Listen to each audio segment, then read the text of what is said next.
आ जाता है तो हम उन व्यक्तियों को दें या क्या करना चाहिए? मतलब हाँ, यहाँ भोजन के लिए भूखा आदमी केवल देखा जाता है।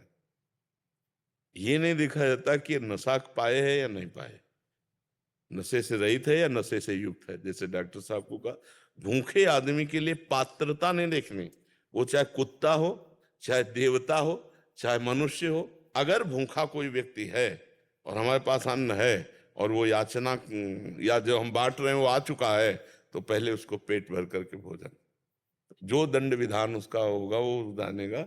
हमारा कर्तव्य हमें भोजन पवा देना, उस समय नहीं देखा जाता। जैसे माता अपने बच्चे को भोजन पवाती है तो चार बच्चे होते हैं, उनमें एक अच्छे स्वभाव वाला, एक बुरे स्वभाव वाला, लेकिन परोसेगी तो सबको समान परोसेगी। ऐसे ही अगर हमारी ये सेवा चल रही भोजन पवाना, और उसमें कोई भिखारी आके बैठ जाता है, या कोई नशेबाज आके बैठ जाता है, या कोई जनरल भूखा है आदमी बैठ जाता है, तो हम उसको आदर पूर्वक पवाते हैं। हम ये नहीं देखते कि वो नशा पाए कि नहीं। हम जब किसी को सेवा में उतरते हैं तो फिर हमें ऐसे भाव रखना है। हमारे भगवान के विविध रूप हैं, विविध लीलाएं हैं, हम उन लीलाओं पर नहीं जाते, हम अपने कर्तव्य पर जाते कि मेरा कर्तव्य क्या है, मेरा कर्तव्य क्या है। ठीक है ना, ये बात सुन। पर ये बहुत अच्छी बात है कि आप भिक्षावृत्ति करके और अन्य लोगों की सेवा करते हैं, बहुत है। इससे उनका भी कल्याण होगा और आपका भी मंगल है और बड़ा सहयोग मिल जाएगा। वही हम कह रहे थे कि गरीबी में जब बीमारी आती है तो बड़ी समस्या होती है। हमने एक देखा कि एक परिवार जो गरीब किसान और बीमार में, तो 600 रुपया के लिए खेती रखी गई थी। 600 रुपया के लिए खेती।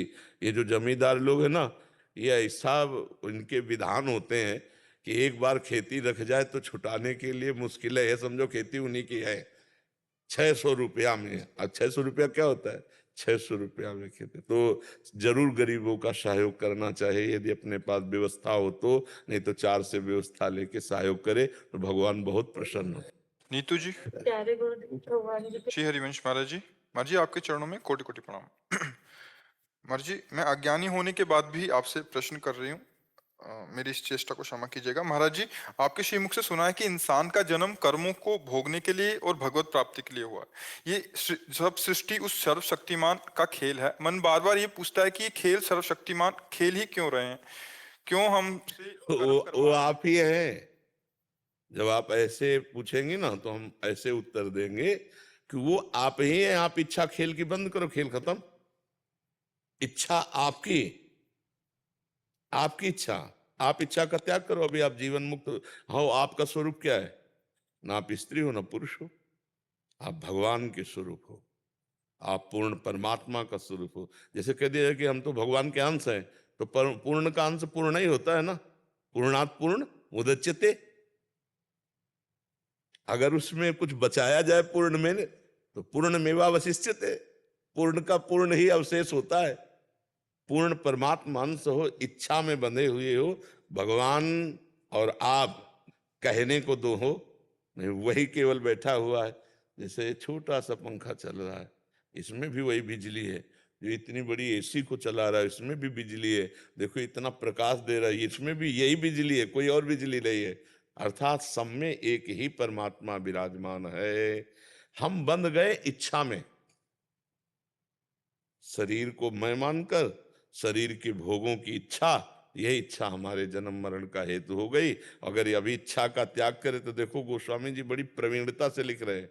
सोई जाने जेहि देहु जनाई, जानत तुम ही हुए जाई।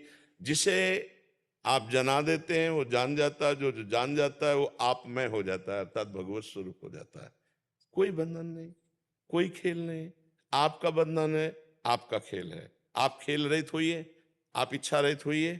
यही तो साधना की जा रही। इच्छा रहित हो गए तो परमात्मा स्वरूप हो गए। आप परमात्मा स्वरूप हो गए, दूसरे आपको कहने लगे अरे ये तो साक्षात भगवान है। अगर स्त्री शरीर में पूछो तो आनंदमयी माता, ऐसी कई माताएं हुई जो दिव्य जीवन मुक्त महापुरुष हुई हैं। तो स्वरूप में कोई स्त्री पुरुष नहीं है, स्वरूप सबका एक है। अगर हम बंध गए, अगर हम फंस गए तो इच्छा में फंस गए। इच्छाओं का त्याग करो। अभी जीवन मुक्त हो गए। भगवान ने कभी किसी को फंसाया नहीं, वो अपने आप से अपने आप में स्थित हैं। बोले मैं क्यों फंस गई? क्योंकि आप अपने को भूल गई हैं। आप अपने को स्त्री मान रही हैं, आप